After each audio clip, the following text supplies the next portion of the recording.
your city. Gonna play our guitars and sing you a country song. We'll all be flying higher than a jetliner. And if you want a little bang in your yin-yang, come along.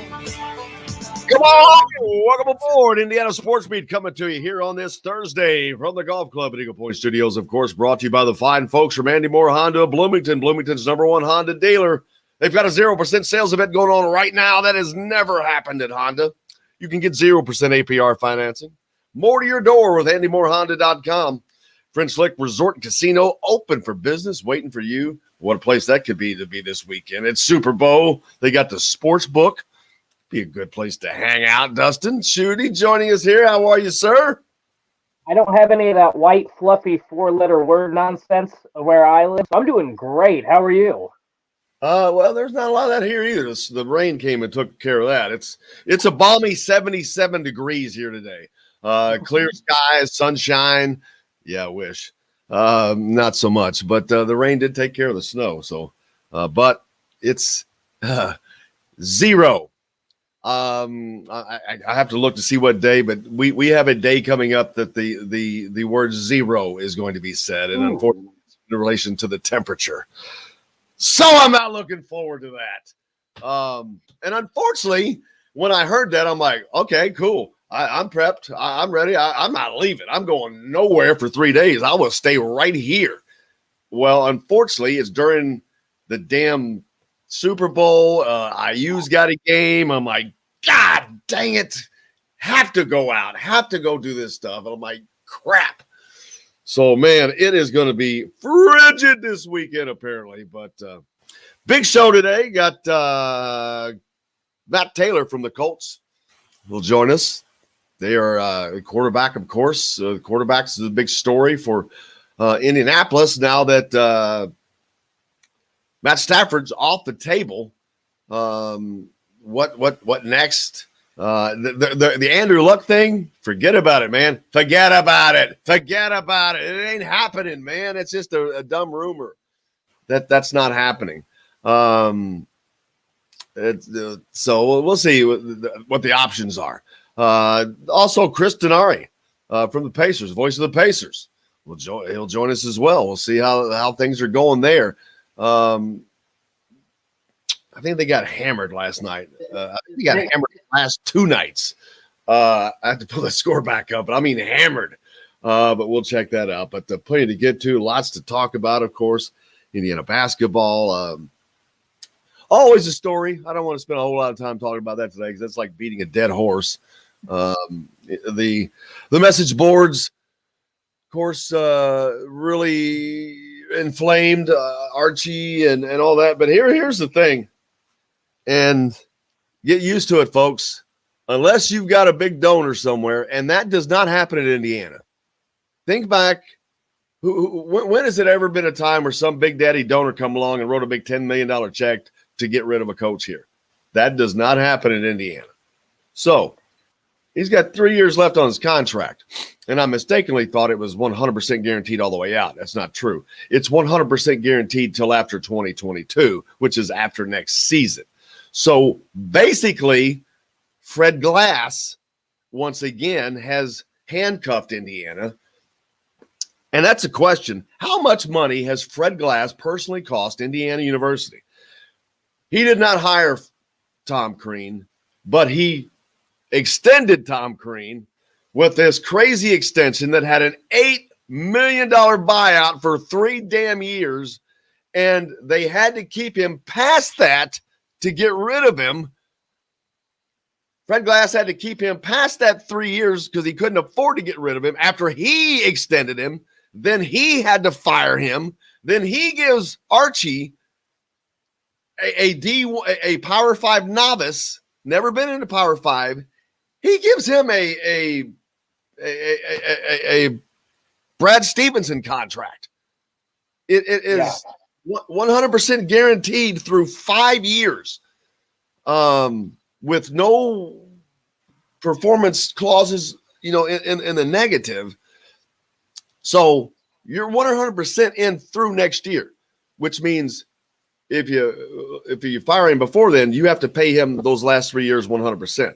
Now, if you wait till after next year, well, then you only have to pay him half of the final 2 years, which is basically another year's salary is all that it is, because you're half of 1 year and half of another year.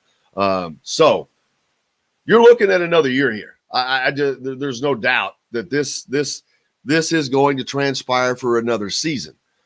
So might as well just get off of the Archie's got to go train, unless you got a check for $10 million in your pocket. And I know I damn sure don't. If I did, I'd spend on that. I can promise you that. I don't think a lot of people do. And I think you're right. I think you're going to see him around for one more season, and it's probably going to be more of the same because we've seen it all through 4 years. So what's going to change? The interesting thing, though, is, you bring up Tom Crean, but at least in and I don't know specifics about contract, and I'm no expert or legal deal or anything like that. But at the same time, at the very least, Tom Crean had been to a Final Four. So there was some legitimacy to his contract when he first took over. And again, I don't know how many times he got re-upped and they renegotiated that deal. But he had Indiana as the number one team in the country. There was reasons he was getting top end recruits. He had Cody Zeller and Victor Oladipo and some of those guys. So there was reason to believe that he could be the guy long term. So I understand from that standpoint. It wasn't the extension. It was the crazy, unbelievable handcuffing of no way out, basically. An $8 million buyout. Get the hell out of here with that. That was for Tom Crean. And for Archie, I mean, to me, I don't care who you are. This ain't about Archie. It's about anybody.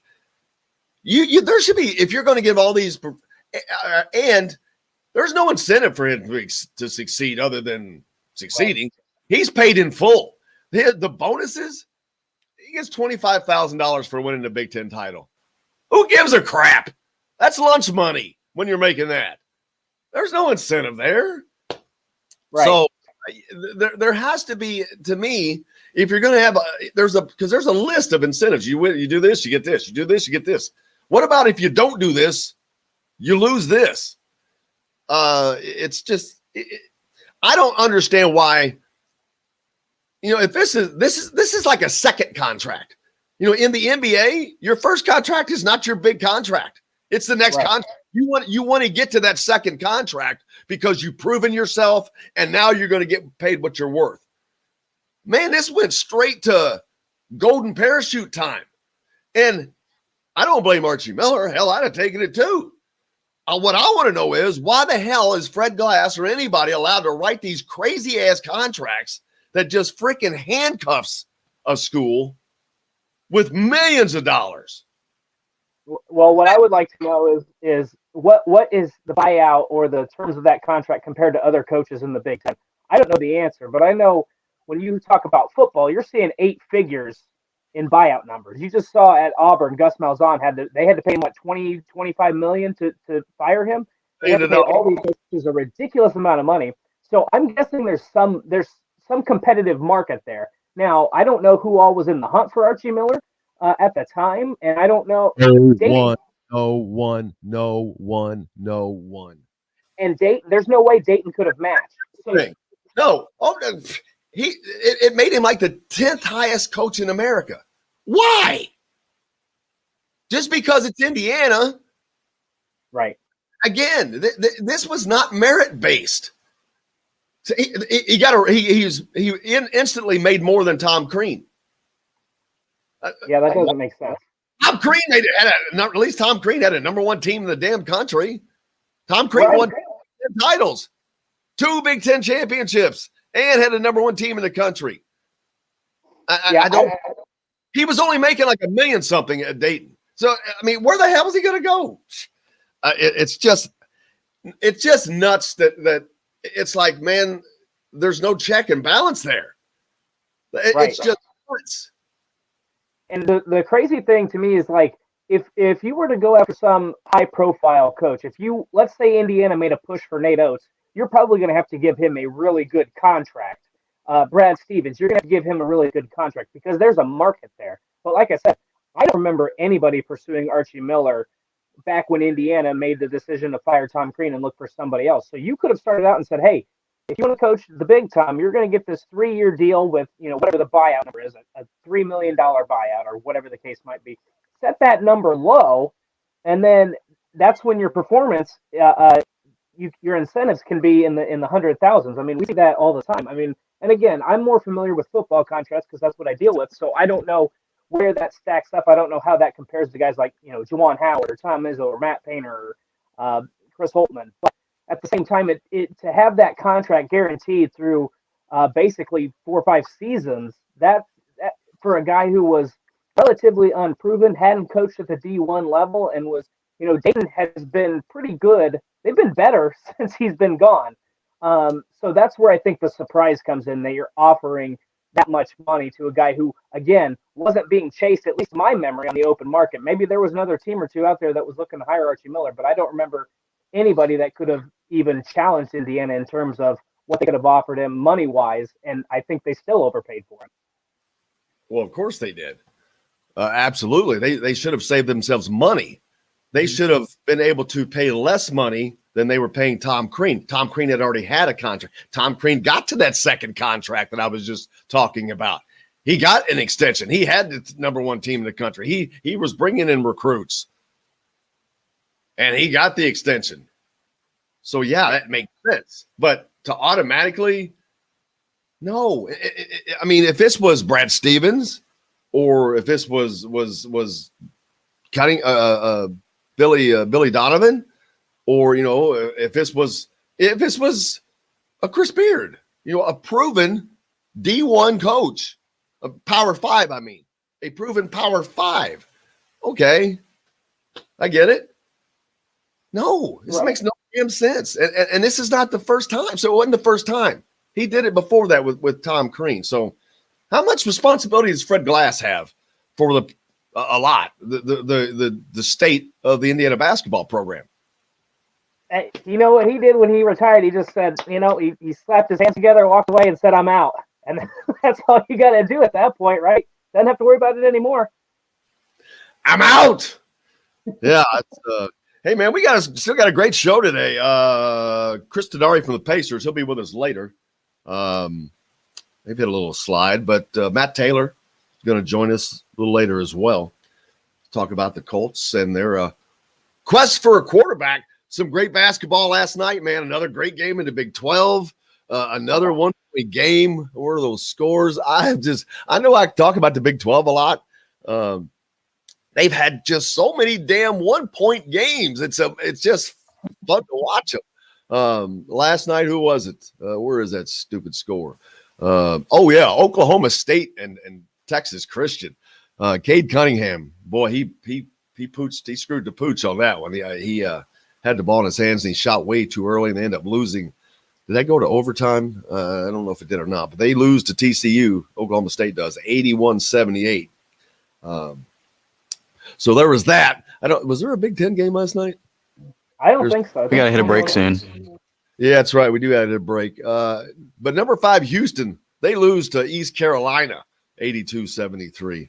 Let's see. Any other? Alabama comes back after they're getting beat by Oklahoma with a big win, 78-60 over LSU. Nothing else is jumping out at me. Pittsburgh upset number 16, Virginia Tech. Kentucky gets beat again. They went on the road to Missouri. They lose 75-70. What are they now? What's their record? 5-11. Let me say that. Should I say that again? Kentucky 5-11. University of 7th in the SEC. Is that their division? I don't know if they have divisions in the SEC. Well, they're 7th regardless, and they got beat again. We got to take a break. We got a lot more coming up here on Indiana Sports Beat. We're coming to you from the Golf Club at Eagle Point Studios, of course, brought to you by the great folks of Andy Moore Honda Bloomington. Bloomington's #1 Honda dealer with a 0% sales event going on right now. You can get more to your door with AndyMooreHonda.com. French Lake Resort Casino open as well. Hey, it's Super Bowl weekend. Great place to be. The sports book's open. The hotels are open.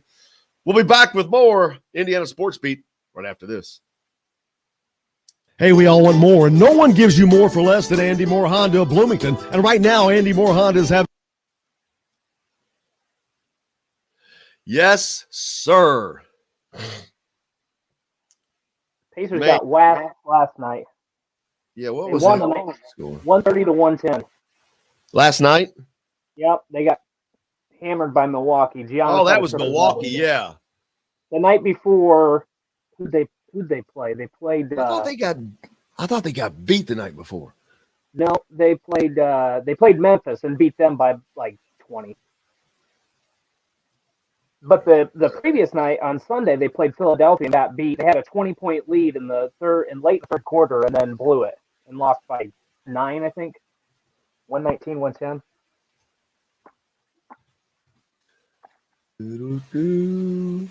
Oh, we got the Super. Gosh, cannot forget about the Super Bowl, man. I keep forgetting about that. Hey, Hey, we need to weather. do prop bets. We'll have to come up with some prop bets. Nasty weather for the Super Bowl? They Is that said what you- 75% chance of thunderstorms. Oh, my goodness.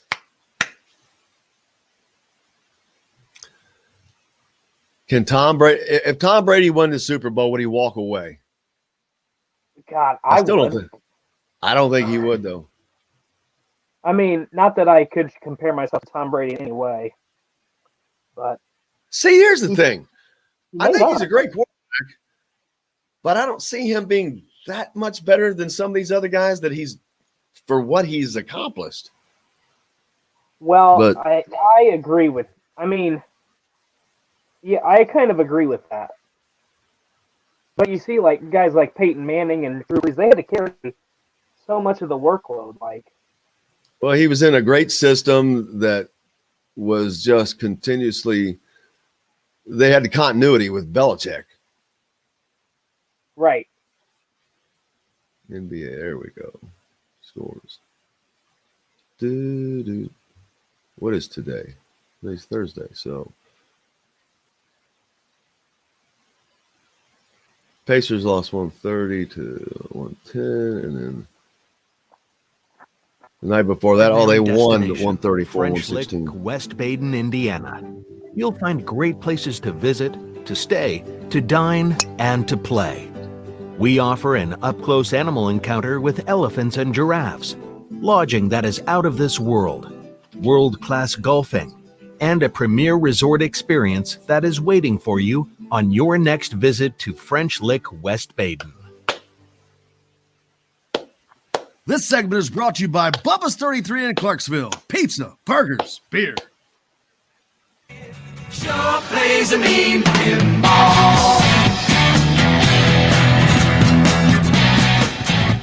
Yeah, a little bit of, there we go. Welcome back to the beat. There we go, a little more. All right, a little bonus. Brock, welcome back to the Golf Club Eagle Point Studios, brought to you by Andy Moore Honda of Bloomington. Get out there for that 0% sales event, man. They've never done that. It's never happened, ever. Never had a 0% sales event. 0% APR financing. Hello, that'll take care of you. There's your welcome into 2021. I'd like to get down to French Lick this weekend. It's Super Bowl weekend.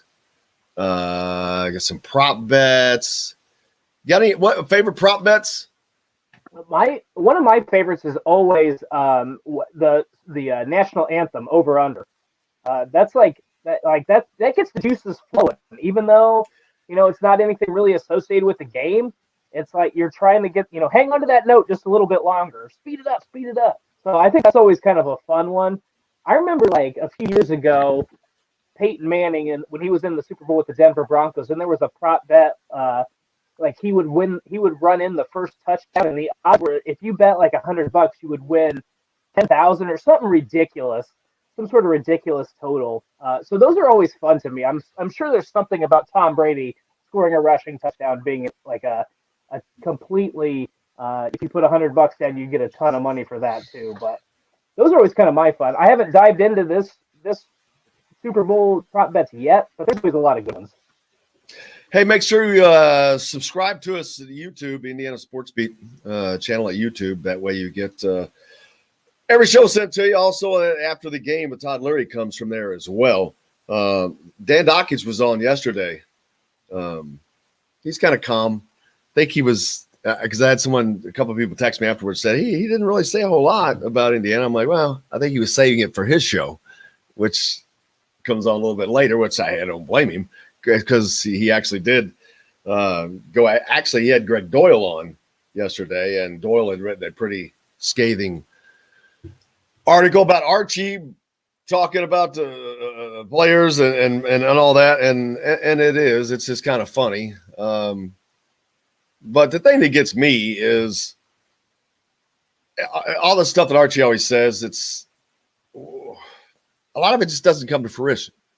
I mean, how many times coming into the season, we're going to be an up-tempo offense, and we're going to do this and that and everything, and nope. And then it just gets forgotten. And then the new year starts, same thing, nope, they just forgot.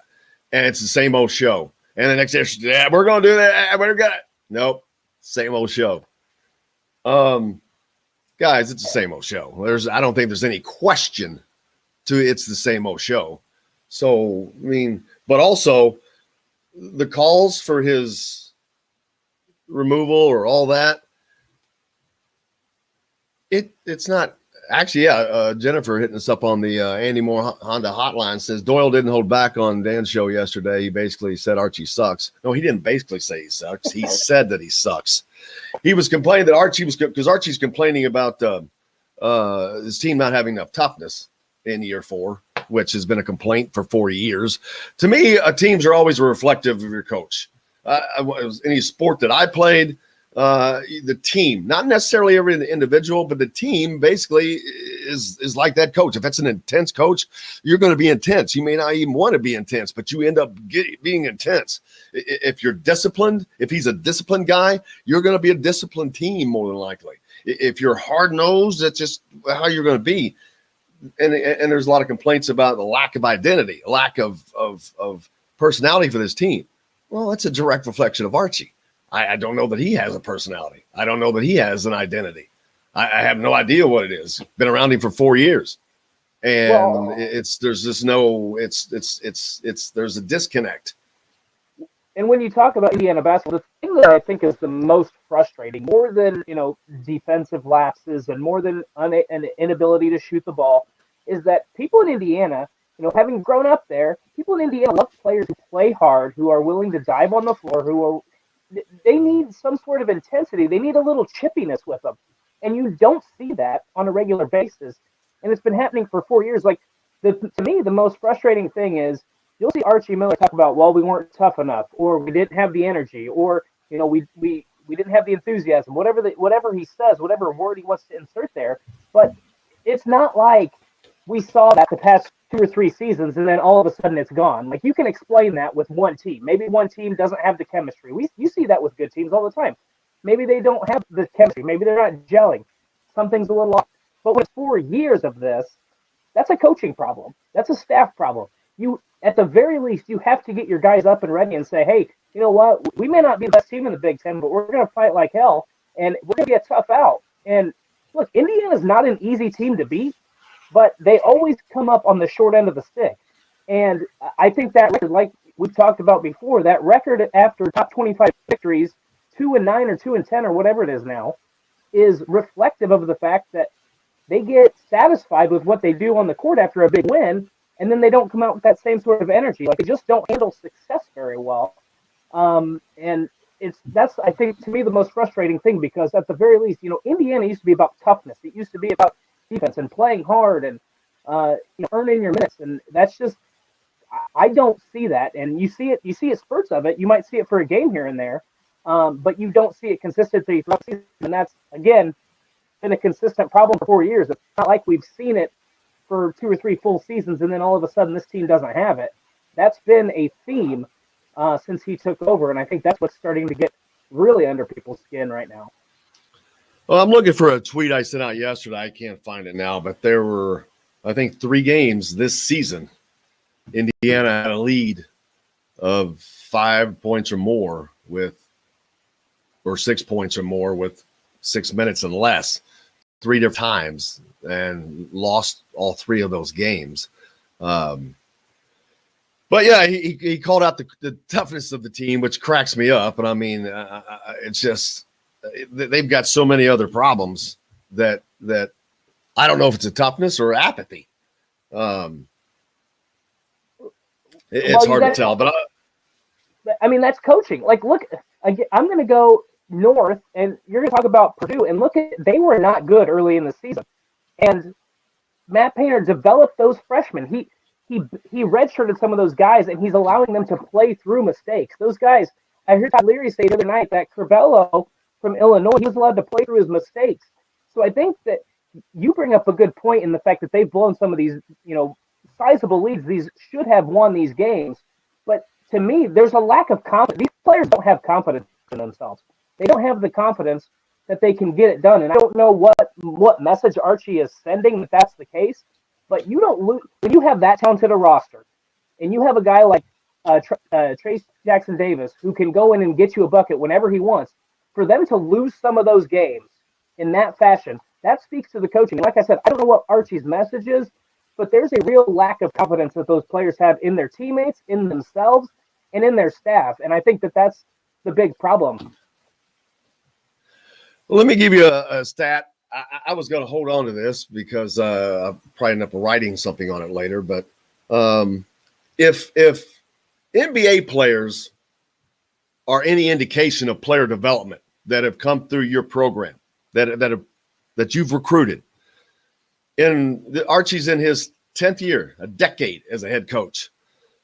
How many players in that decade did he recruit to play as a freshman that are in the NBA? Would you guess? Man, I'm going to say 4. 1. Romeo? And he doesn't get credit for Romeo because Romeo came to Indiana as the projected number 5 pick, left as a 12 pick, and only came to Indiana because Rick Pitino got in trouble at Louisville. So he didn't even get credit for that. So there was not one player in a decade as a coach that Archie Miller has recruited and coached that's in the NBA. Toppin was not his recruit. Dayton's got 2 top 50 players that they just landed here this season. The other IU players that are in NBA, Jawan Morgan, that's Tom Crean guy. They're everybody except for Eric Gordon is a Tom Crean guy. So if that's an indication of player development, goose egg. And I know the job is not to produce NBA players, but in a decade, come on. Well, I don't care that it was at Dayton for 6 years. John Morant came from Murray State. Half these guys in the NBA come from smaller teams.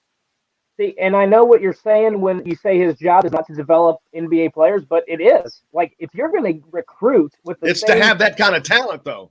Exactly. It's if you have to show players and recruits, those high-end recruits, you have to say, look, Romeo Langford went from a number 5 projected pick to a number 3, or he went from a 12. Yeah, but he went to 12 though. But I know. But what I'm saying is, you have to be able to develop. Like, I want to see guys jump in their projected draft status, and hasn't been the case. He's not getting guys drafted and getting them playing time in the NBA. Like, that's a problem. You go to some place like, usually not this year, obviously, but Kentucky, where he's able to say, hey, look, Anthony Davis.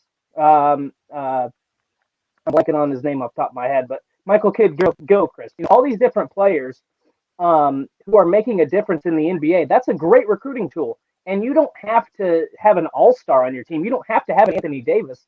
But if you have an E'Twaun Moore, if you're able to have somebody like a TJ McConnell, or just somebody who's playing regularly in the NBA, then people are going to say, hey, look, you can go to Indiana, you can have success and get to the NCAA tournament, win a Big Ten title, and then go on to the NBA. But neither one of those things is really happening right now. And that's why, I'm still surprised that he's able to rake in some of the recruiting classes he has, even though they may not be up to Indiana standards. I'm surprised that he's getting some of these kids. Who's he getting? I know he's gotten Trace Jackson Davis, but to me, Christian Lander, right, I would say that's a big get.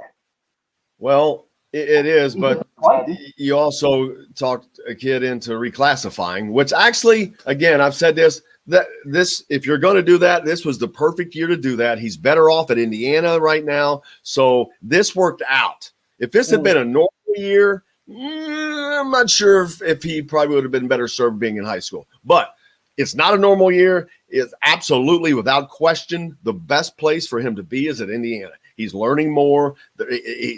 He's being in high school would have done him no good this year. So are we sure he's learning more though? I mean, he's sitting there play. I don't know what his average is. I think he played more the other night against Illinois. He's got a better way. He's got a better weight program for certain. There you go.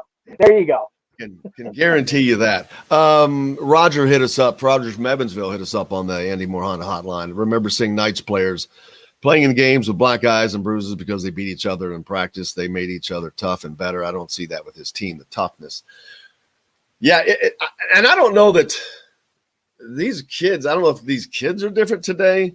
It is, I mean, like when Todd Leary's on, he'll talk about, man, they wouldn't get in fights all the time, but it would be intense. And but it was intense because it was a competitive nature. They wanted to play. And I mean, you go back. Here's what I'm going to say about that. I'm sure that there's some generational difference there, but at the same time, go back. I don't remember if this was maybe 2018 or 2019, but you go back to when Michigan State was in the NCAA tournament, and Tom Izzo got into, I can't remember the player, got into his player's face, had his fist clutched, and after everybody was, oh, what a bad coach. All up in arms. But every single one of his former players comes up and says, no, hey, look, this is tough love. Including the player. This is why we're so good every year. And you don't have to necessarily be that way, but you have to have a certain toughness and a certain attitude, and you have to be willing to show that in practice. And I think that that's the nail on the head. Like that starts in practice. Like to me, it's not about the players, because if it was about the players and the kids that are recruiting, then Michigan State would be dead last in the Big Ten every year, because Tom Izzo is an old school coach. Yes, he cares about his players, but he isn't if you're not going to give 100% effort, he's going to pull you out of the game and you may not get back in. And I just don't see that same sort of thing with, maybe it's because Archie's a younger coach. I don't know, but that's definitely, that's why I say I kind of cringe when people say, is it about the players? Because there are still some old school coaches who get a ton out of their players using those old school methods. And you can even say, I think Chris Beard is one of those guys too. I mean, he's probably not quite as intense as Tom Izzo is, but he's an intense, fiery guy. And so, there's different ways to coach. And what, Archie's approach right now clearly is not working. So I still think it's the staff problem, and I think practice is probably the best way to go. Is you need to start intensifying those practices.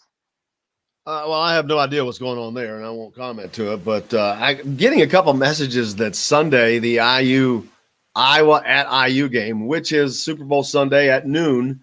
And don't forget, after the game with Todd Leary, coming to you live from Yogi's immediately following. So nice little breaker in there between the Super Bowl. But Walton and Dockich on the call, that cannot be possible. There is no way they're going to have Walton and Dockich on that. Is that somebody's got to confirm that? I mean, I've worked with Walton way back in the day when I was working for CBS Sports and of course, I know Dan, but that would be I don't know if they've ever done that one before. That just can't be possible. Somebody's got to confirm that and get that back to me. But we got to take a break. Coming up next, we've got Matt Taylor from the Colts. We'll talk a little bit about the quarterback situation. You're listening to Indiana Sports Beat, coming to you from the Golf Club at Eagle Point Studios, brought to you by the great folks at Andy Moore Honda, Bloomington, and French Lake Resort and Casino. We're back with more right after this. Welcome to your extraordinary destination, French Lick, West Baden, Indiana.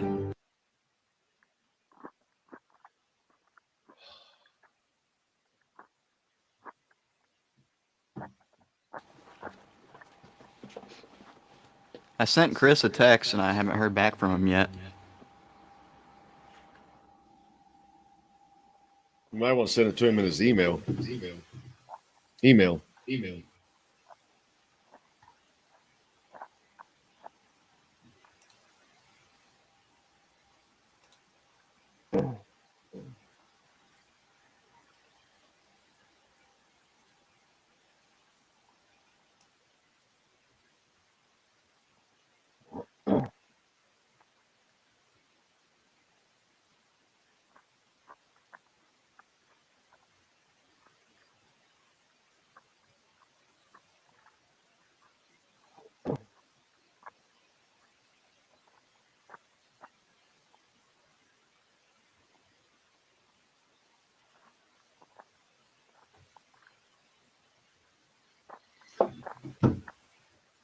Trail mix.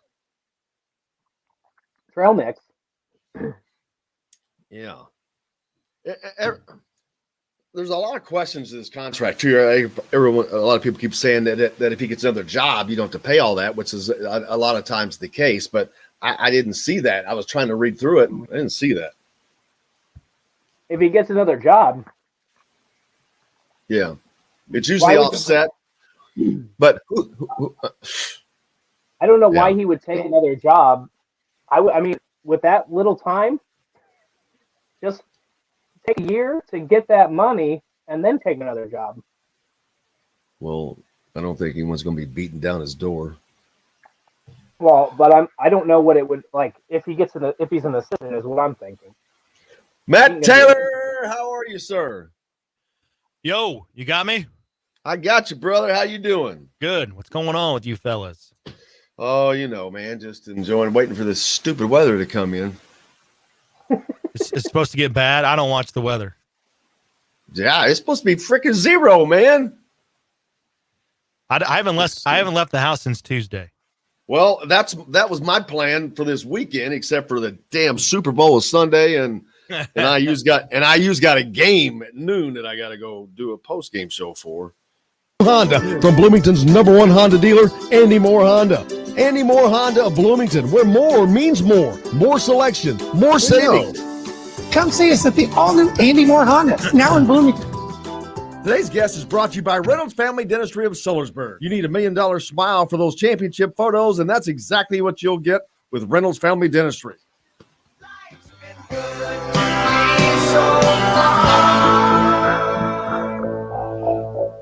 Welcome back, Indiana Sports Beat. Life's always good. We got Matt Taylor with us. He's with us now, brother. How are you, sir? I'm well. What's going on? Just hanging in here. We're ready to get the Super Bowl coming up this weekend. Indiana's got Iowa this weekend. Cold. I'm looking at the weather forecast. I don't know that it's going to be all that. Well, it's going to be Friday. So yeah, temperature's going to get down kind of chilly this weekend, but I guess we'll live with it, huh? All I do is I turn up the heat. I just go to the thermostat and turn it up 2 more notches. I never do that. I've left the house once since like Monday, so I'm good. I hear you. Good. I'm content. I did that the other day, bro. I was like, all right, I can't stand turning it up, but I went in there and sucker had to go up a little bit higher, man. Dustin Schutte with us as always from Saturday Tradition. Colts, of course, quarterback situation is on top of everyone's mind. We saw Matt Stafford in that blockbuster trade with the Rams. He's gone. He's off the table. But still lots of options out there. Well, there could be, but we don't know. It's a game of dominoes that hasn't started, and we don't know who's going to play. We don't know what the rules are, and we don't, like I said, we don't even know when it's going to begin and when it's going to end. I mean, speculation's out there for sure. It makes for a fun and entertaining offseason. It's certainly, driving talk shows like this, and there could be quarterback movement upwards of about 16 to 18 different guys switching teams this offseason when you factor in the draft and free agency and trades. Some of these teams that are picking high in the draft could be getting rid of the quarterbacks they have on their teams. They might make players available. We just don't know. I mean, you hear so often this time of year, he could be made available. What the heck does that mean? Right? I mean, there's just so much speculation right now. And like I said, it makes for fun chatter. In some ways, I think some fans are more interested in this type of stuff than they are the actual grind of the season. The day-to-day stuff, the practices and all that stuff that goes into the games, and, the weekly outcomes. I'm not a big analytics guy, but if you talk to the folks that cover this thing year in, year out and on a 365-day basis, I mean, from a traffic standpoint, this stuff is more interesting to fans, around the combine and free agency and the draft than, again, some of the regular season numbers. So it's fascinating. And again, kudos to the NFL because they got this thing figured out where their sport is front and center almost every day of the year, outside of a little bit of a lull between the end of minicamp in June and the start of training camp in July. But outside of that, they've got a major event every single month of the calendar with, again, free agency coming up in March. We usually have the combine in February, and then obviously April's the draft and the offseason workout programs in May and June. And the quarterback situation is one thing that we can say for certain is stop thinking about the Andrew Luck thing that got started online yesterday. That's I don't know if Jim Irsay kind of got that started just by throwing that lifesaver line out there or not, but that's not happening. Well, it seems to come back every single year, and obviously, there's chatter about it because the Colts are in the quarterback situation that they're in. Plus, he's still under contract, but the Colts have the rights to him as a player, at least for 2 more seasons. So naturally, again, it gets brought up when you have all of this time to speculate on who the quarterback is going to be, because we still have another, 11, 12 weeks before the draft. That's an eternity. So, obviously, it's naturally that it gets brought up. I'm not sure how much legs it has, if any, to be honest with you. In my mind, personally, I've turned the page on that chapter, that it's not even an option to me. Just knowing Andrew Luck the way I know him, and it's not incredibly well, but I know him a little bit. I would be shocked, and I'll just leave it at that. I would be absolutely stunned, absolutely shocked. What I know about Andrew Luck as a person. And Jim Irsay, we do know that he wants a franchise quarterback. I mean, he wants to win. Obviously, everybody wants to win, but he wants to win. He wants to see this thing continue, and the pieces seem to really be in place. What are their needs besides a quarterback? Obviously, but do they have any glaring needs?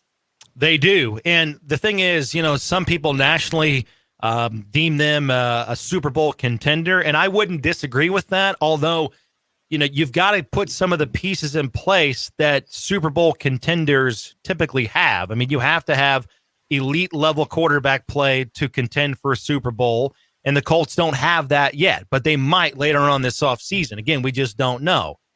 Depth-wise, they're in a really good spot, but obviously they need left tackle. Anthony Costanzo retired, so how do they best address that? Is that 21st pick in the draft, or do they move up in the draft to get a left tackle, or is that part of a package they use to move up in the draft to target a quarterback? There's a lot of different options there. You could still say wide receiver is a position where they need more depth and more consistency. T.Y. Hilton is a free agent, so is he coming back? He's north of 30, and what do the financials look like in bringing him back? Does it make sense to do that? Because, again, we always look at free agent, contract extensions, and we say, this guy should be rewarded. No, it's a bet. It's a prognostication of what this guy can do for you in terms of a contract extension, not a reward for what he has done for you in the past. So I think fans sometimes forget that, and I think you have to take that into account for some of the big name free agents the Colts have, and T.Y. Hilton and Justin Houston and Danico Autry and Anthony Walker. So they've got a lot of decisions to make as far as that goes.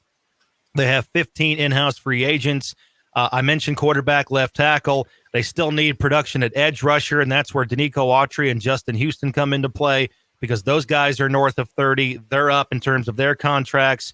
What can they give you in terms of production if they do come back? You still got a lot of young guys that are, you're kind of waiting. You've invested highly in guys like, Ben Banagou and Kamoko Toure. It's time for them to kind of take that next step. And I would also say cornerback, because Xavier Rhodes is a free agent. But outside of that, on the other side, opposite him, you had some up and down play from Rock Yassin, TJ Carey. He was good, not great this last season for the Colts. So, I mean, those are 4 really important areas on any team to have stability, and the Colts are looking for that. So quarterback, left tackle, maybe wide receiver down a little bit of a notch, but definitely cornerback and pass rushing. Again, they need those things. And when you look at every Super Bowl contending team, those are hallmarks of every elite team. I'll have to get my speed shoes back after the combine for see what my 40 is still for that wide receiver slot. Well, you have to wait a year because there is no combine. That's right. I'll do it virtually. Hey, I can do it. That's even better. I can do it virtually. I think I can be All-American virtually. Oh, I've been all pro virtually for 3 years. You kidding me? Virtual is the best thing that ever happened to me. Matt, getting back to the quarterback conversation, because I think it's what's on everybody's mind. We heard Jim Irsay talk with the media, and kind of reading between the lines, it sounds like he wants a guy who can step in and win immediately. In what he says, does that rule out the Colts kind of trying to move up in the draft and get their quarterback and try to build around him, or do you think that's still a viable option? Does it just depend on what happens in free agency? No, I think Jim spoke on both levels, if you will. You know, I understand what you're saying, but he also in that same press conference said he wants a long-term winner and he wants to win. He's never backed down from this. It's not just something that he mentioned last week or, you know, the last time he spoke to the media. I mean, this goes back years and years and years when Jim Irsay speaks. He wants multiple Super Bowls. He wants to win 2 Super Bowls in a decade. And so when you hear that kind of lends itself to long-term stability at quarterback and maybe, you know, going after a guy in the draft and building around him so that you have him locked up and he's your guy for the next, you know, 8 to 10 years. But I get what you're saying, too, because he also said that this team is ready to win right now. And like I just talked about, they've got a really good core and, you know, they're just a handful of pieces away from really taking off again and picking up where they finished off last season.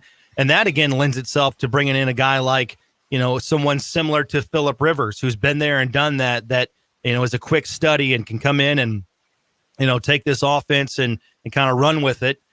So it is very fascinating. And that's why I've been on here multiple times and I've used the word, you know, confusing, complicated. It is very, very hard to figure out where this team is going to go. And they might be in the most unique situation in the NFL because teams that are picking high in the draft, you know, they're bad teams and they need quarterbacks because they're bad teams. Well, the Colts desperately need a quarterback and they would ideally like to find that guy, you know, for the long term, but they're picking 21st and they're a good team.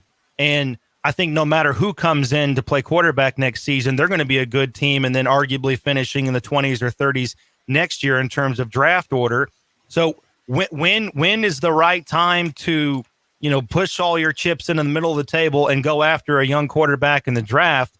But we all know if you do that, you've got to be right, because if you do and you're wrong, that'll set you back 4 to 6 years because it takes that amount of time for a guy to learn and grow and develop. And I think it takes that time to just kind of say, this isn't going to work. It's not working out. We have to start over, which again, you know, screws up all of your roster mechanics and how you finagle the cap and things like that. So it just affects everything. It affects every layer of your organization. So if you do that, if you give up a first round pick this year and next year and multiple assets outside of that, you've got to be right. And you also have to have teams that are willing to do that with you. And the problem with that this year, which makes it even more complicated and tougher on the Colts, is that there's so many teams picking in front of them, especially teams in the top 10, that you could argue need quarterbacks or that would entertain the idea of bringing in a quarterback. So that makes it even more tough.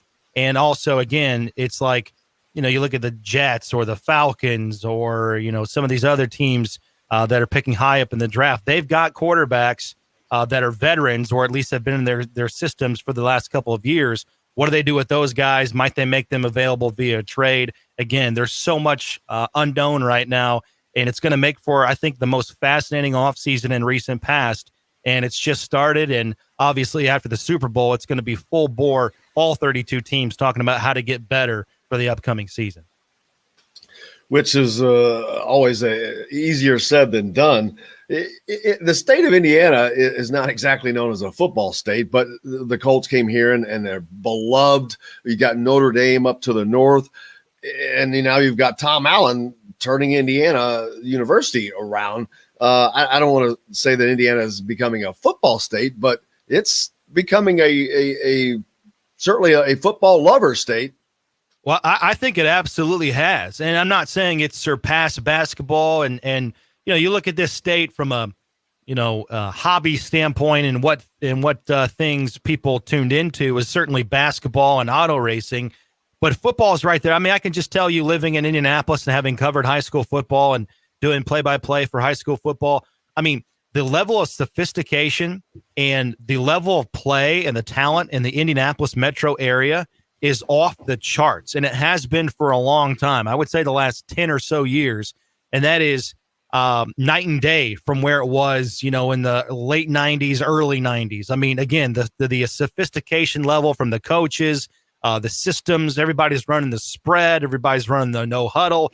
And again, you're talking about tons of kids in the Indianapolis area getting recruited to Big Ten schools or Notre Dame, and they're going to big time conference football. I mean, you guys know that better than I do, so I don't have to tell you that. But I mean, what was that line that Peyton Manning used during his going into the Ring of Honor for the Colts? He said that, and now I'm paraphrasing here, that when he came in, the Colts and their level of success in the 2000s, and they went 12-4 every year, he turned the city of Indianapolis into football evangelists, right? He converted everybody. I mean, everybody downtown Indianapolis was just a sea of blue Colts jerseys, and ratings for the TV games were just off the charts. And Colts football was appointment viewing or listening. So absolutely, Indiana is a football state. Again, I'm not saying it's surpassed basketball, but I think in every level, it's right there with basketball. I mean, you look at some of the overall TV football ratings,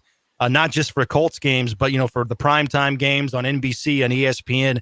Indianapolis is always, in the top 10 in terms of viewership. So absolutely, people around here love their football. And, in Indianapolis this time of year with IU basketball kind of being down and, it's a weird college basketball season. The NFL, for the most part, was incredibly normal. I mean, outside of fans not being at games this year, the NFL was incredibly compelling. The games were great. They were close. You had all kinds of drama. The TV ratings were awesome. So from almost every perspective, the NFL had a normal season, and therefore people around here, obviously with the quarterback stuff still ongoing with the Colts, that's dominating the airwaves on talk radio. Yeah, back during the college national championship, college football national championship, there were two teammates from Cathedral that were facing each other in that game. Yeah. Actually, and then a third was playing for Ohio State, DeJuan Jones. So, there's tons of talent. Got to keep some of that talent home now. Start keeping those guys here, man. But, it's fun to watch for certain.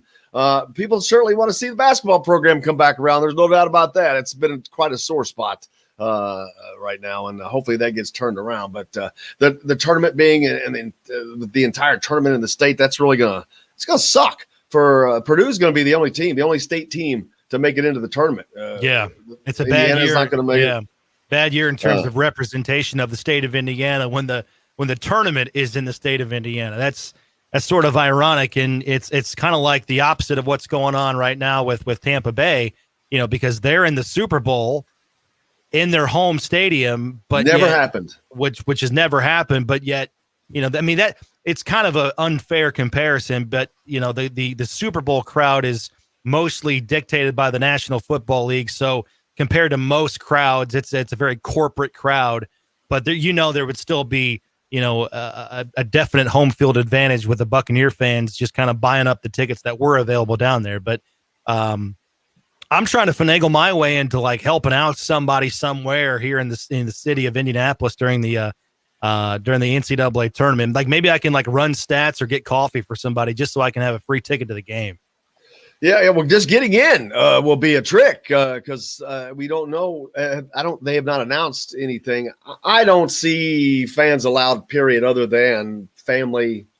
I'd say that would be about it. I can only imagine that would be the case. Yeah, makes sense. Well, we'll certainly see, man. What's coming up next? Well, go ahead, Dustin.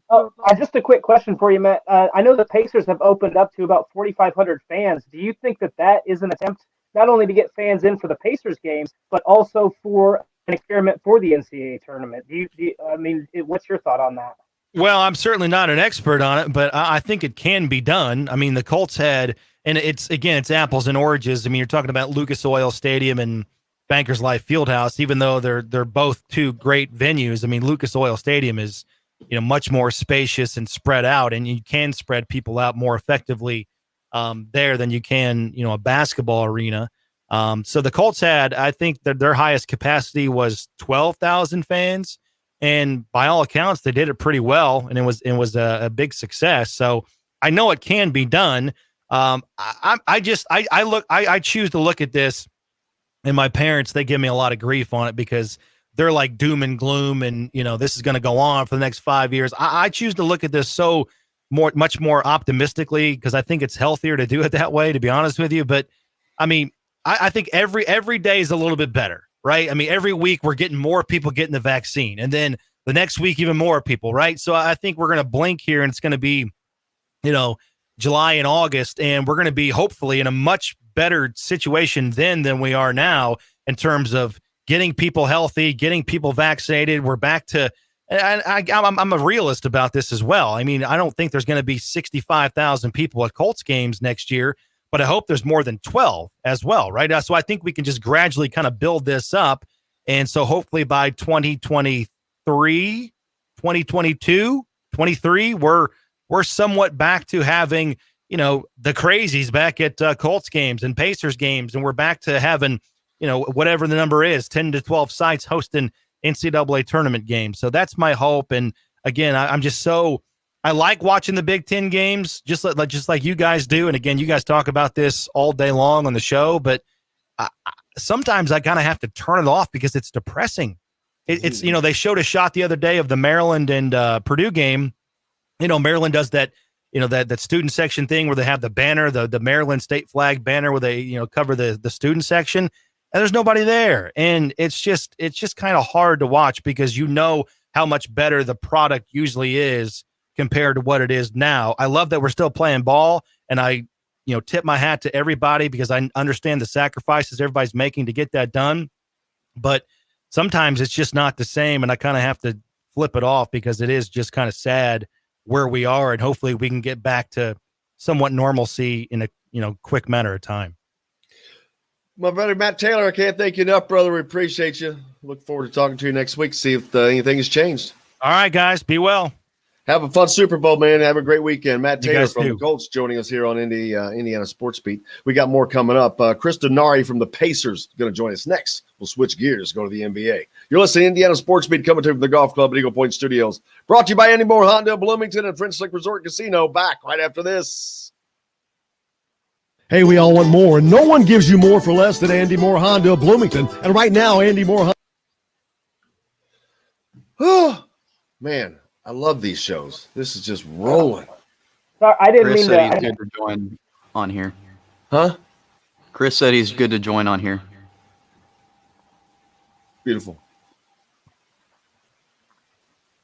I didn't mean to delay the break. It happens all the time.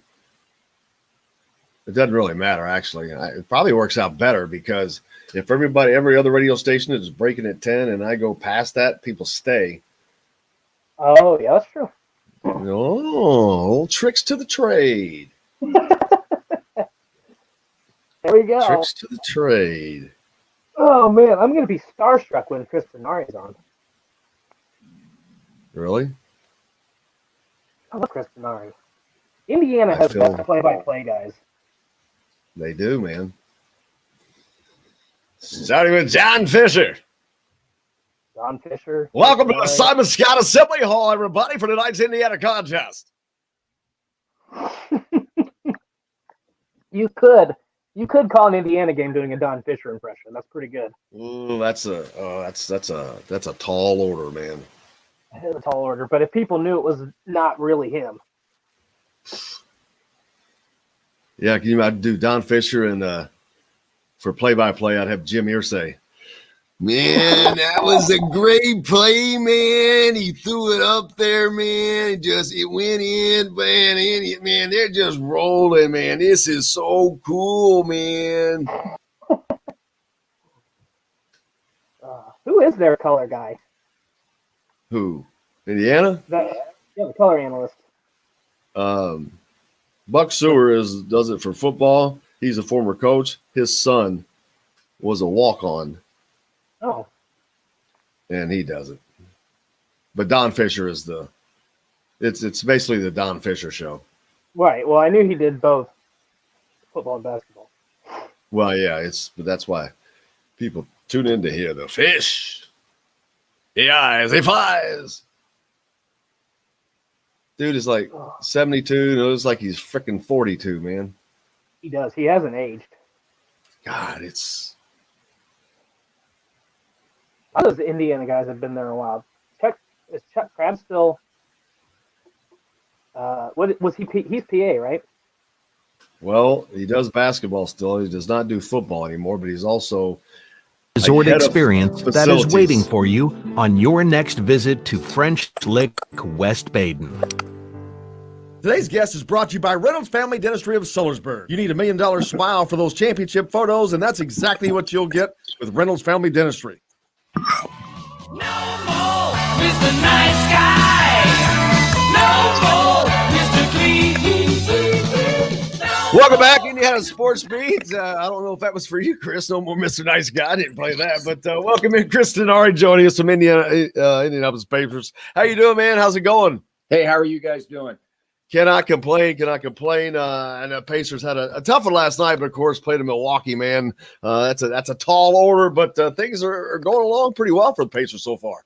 Yeah, I mean, it's been a good year, 12-10. You're doing it with a number of injuries.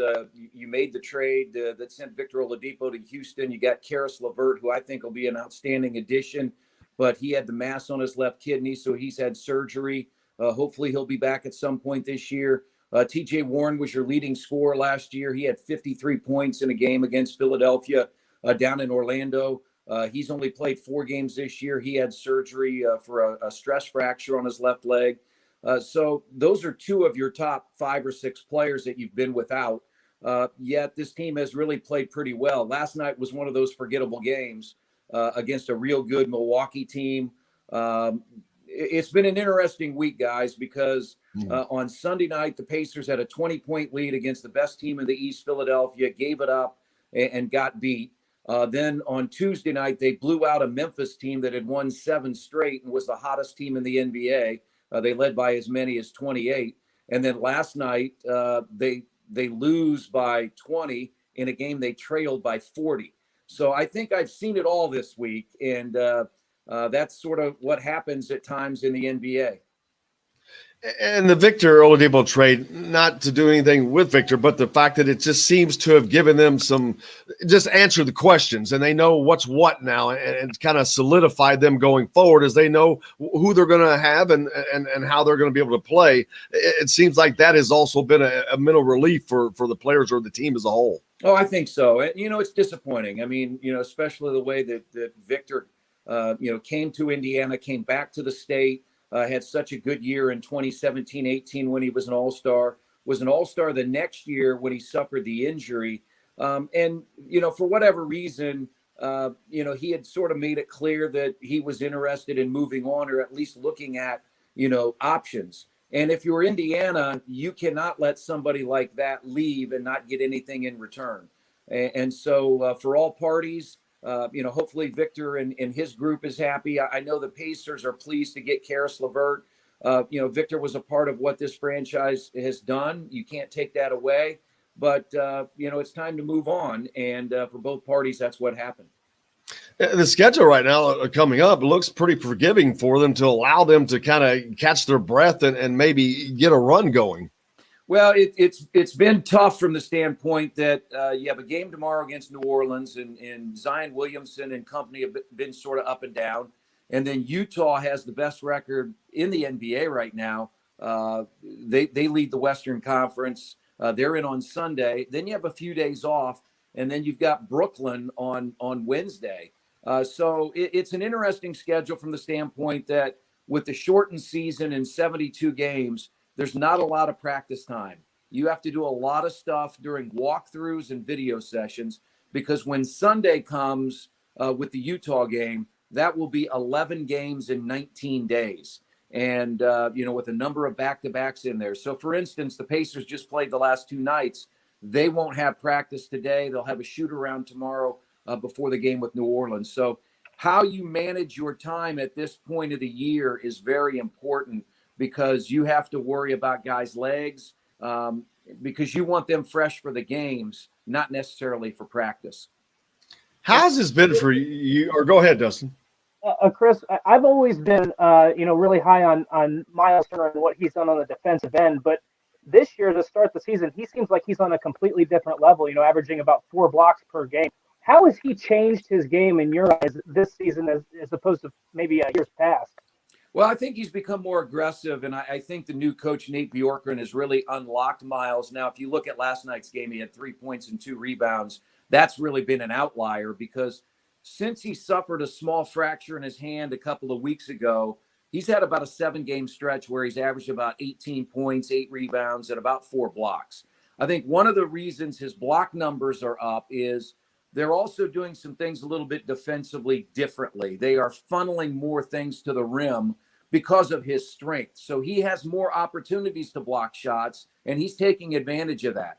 But I think on the offensive end, he's just playing more than he's thinking. We've seen him put the ball on the floor a lot more than he's done in the past. He's never been a true back-to-the-basket post player, but his post moves have definitely improved.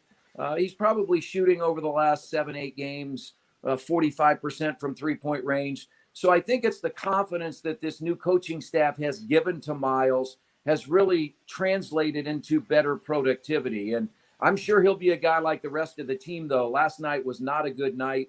Hopefully he'll turn that around on Friday night. It's such a unique year. How weird has it been for you I know the preparation's probably the same, but the actual implementation of calling these games, of being, are you in the arena yet for the home games at least? Yeah, we are in the arena. We're up at the middle portion of the arena, basically where we're just to the right of where Mark Boyle does the radio broadcast. So we have a very good view. It's the same view that I used for 17 years. I was the radio voice of the Indiana Fever, and that's where I did the Fever games on radio. Television, I was always down on the floor where I've done it in the past for the Pacers. But from that standpoint, we're in the building. There are now somewhere between 1,000 and 2,000 fans, so that has given the building a little bit more life. Last night, we do the games on the road, in the studio, on the event level. Our group has put together a nice area to do the games. I watch it on probably an 80-inch monitor. I've got another monitor on my desk that provides another feed. I've got a stats monitor. It's different, though, because you have to create your own energy. You're not in a building. You're in a studio. You're getting the audio through your headsets. So it is definitely a different experience. But the fact of the matter is we're still doing games. I've had a lot of fans ask me, are you there? Or are you not? Because it sounds like you're there. And I said, that's exactly what we're trying to do. I guess the good news is, guys, last night, I was home by about 10:15 instead of getting home at 1 or 2 in the morning from Milwaukee. Yeah, that's a big difference.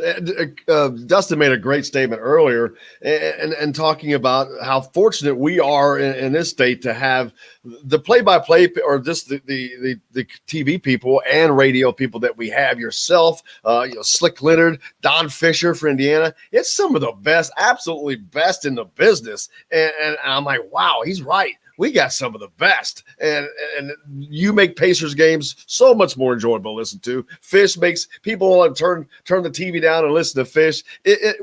People in Indiana are very, very fortunate. Well, I'm very appreciative of that. I'm 60 now, which is amazing to me that I'm not all that far away from Don. I think Don, is in his early 70s, but when I was in high school, I listened to Don Fisher, and I remember when I started doing play-by-play, I listened to Indiana University basketball games to pick up little bits from how Don did things, how he called a game, how he got into his pregame show, how he did an interview. So yeah, it's for me to be able to do what I do now as the TV voice of the Indiana Pacers, as a kid from Westfield, Indiana. I don't know if I could have ever predicted that back in the late 1970s, early 80s, but Don Fisher definitely had an impact on my career, listening to him, especially all those years ago when he was doing the games when I was growing up. And Matt Taylor's on with us each week. Actually, he was just on right before you. And also an Indiana kid. It's unusual to have these people in these positions to actually be from there as well. So for both you and Matt to be from Indiana and to have that passion, that must be part of what makes it so good. Well, I think the other thing for Matt and I have talked about this. We're two Division III athletes. He played football at Franklin. I played basketball at Wabash. And we didn't go to the traditional broadcasting school, right? We didn't go to IU. We didn't go to Ball State. We didn't go to Syracuse, Missouri. He learned his trade at Franklin College, and they have a great journalism school. And, the first day I walked onto the campus at Wabash, my dad, who was my high school basketball coach, and that's really why I'm doing what I'm doing, because I love the game so much. Wabash had a radio station, and I used to call games. I used to call Stratomatic games in my bedroom into a tape recorder, fake games. And he looked over at the radio station table and he said, I think you ought to go talk to them. I think you'd be pretty interested in that. So that's how I got my start as a broadcaster. Wabash, didn't have a communications program as far as radio and TV was concerned, but I got my opportunity as a freshman, and from my freshman to my senior year, I was the voice of Wabash football. So, it is pretty ironic that both Matt Taylor and I didn't come up the traditional way. It's very cool, man. I cannot thank you enough. As always, look forward to doing it again. I hope you have a great rest of your week, and the game coming up with the Pelicans here. When is that? Tomorrow night at 7:00. Yep. Make sure you catch him on the broadcast, man. I cannot thank you enough, Chris. We appreciate you, sir. All right. Thanks, Jim. Thanks, Dustin. Have a great day. The great Chris Denari joining us here on Indiana Sports Beat, the voice of the Pacers. Looking forward to coming back and finishing out today. We got a little bit more to get to. You listen to Indiana Sports Beat coming to you from the Golf Club at Eagle Point Studios. Back with more right after this. Hey, we all want more, and no one gives you more for less than Andy Moore, Man, he's Honda of awesome. Bloomington. I actually went to That's college awesome. with his son. You did? Yeah, Manchester. He was. Why didn't you tell him? I don't know. I'll bring him up next time. I think he was a freshman when I was a senior. Maybe he was a sophomore. I don't know. Well,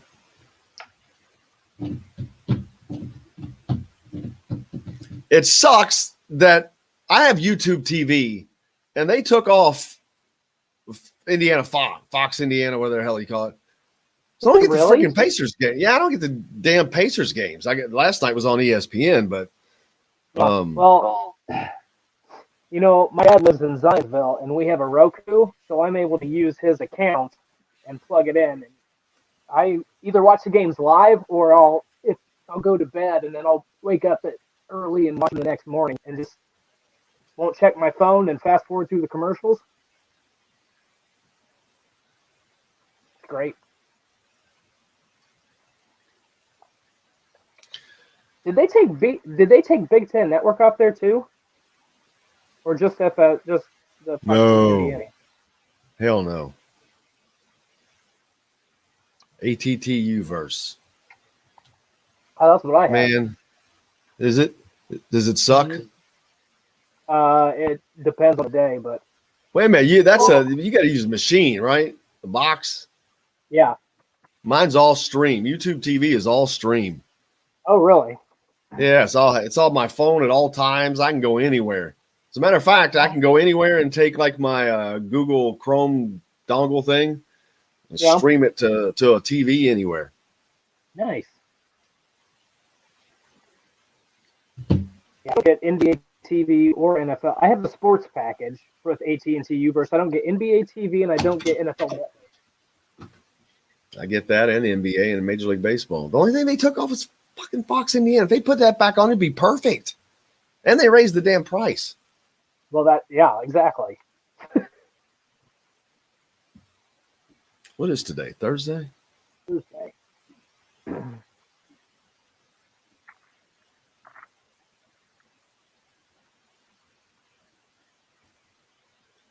Great show.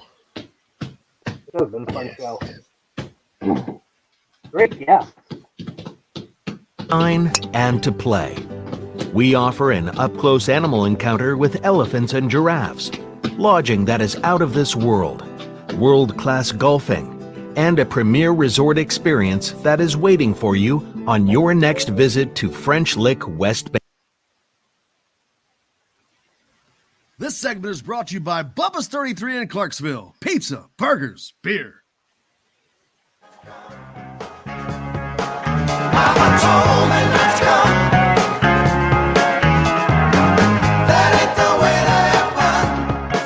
Welcome back. Indiana Sports Beat coming to you here on this Thursday from the Golf Club at Eagle Point Studios, brought to you by Andy Moore Honda of Bloomington. Bloomington's #1 Honda dealer with a 0% sales event going on right now. 0% APR financing. That has never happened at Honda. You can get it done right now. More to your door with AndyMooreHonda.com.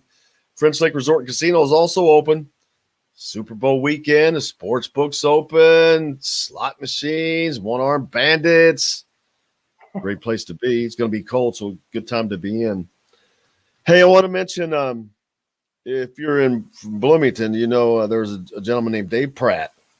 His name is known as Dog Shot Dave at Golf Club at Eagle Point. He had a hot dog stand at the turn, was a gigantic IU fan. I actually rode down with him and some others to the Gator Bowl last year.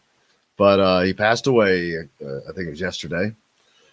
I forget how old he was, an older gentleman, but just a super guy, a great smile. And but just wanted to give a shout out to Dog Shot Dave, man. We're thinking about you, missing you, brother. I hope you have fun up there, up in the sky. He's waiting. He's up there cracking the whip, waiting for Indiana basketball to get better. He's a big fan, but pretty cool story with Denari watching fish growing up. Got the Super Bowl this weekend. Prop bets. What's your favorite prop bet? I need to dive in and see. I mean, I don't know. I'll probably, again, the national anthem one is always one of my favorites. And then, who scores the first? What's the line? I think the lines are what's more fun, like, or the odds or whatever it is. 1 in 1,000. The first play is a touchdown or whatever the case might be. Those are always some of my favorites. Tim hit us up on the Andy Moore Honda hotline asking any reports on Parker Stewart. No. Don't. I mean, I don't. I wouldn't expect him to play the last 9 games of the season. I've seen several people say, well, just run him out there, let him shoot. They need shooting. That's true, but there's a lot going on there, man. And I don't know what all that is. So if you see him, you see him. I wouldn't count on it. Well, if they did, it's probably not going to hurt anything. Well, that's the thing. He's not going to lose any eligibility. He could play. I mean, and the fact that he's a shooter, which they desperately need. And you've seen a lot of people say, hey, just run him out there and let him shoot. Hell, you got people standing around anyway, which is true at times. But there's more going on there, and I don't know what all that is. So if you see him, you see him. They've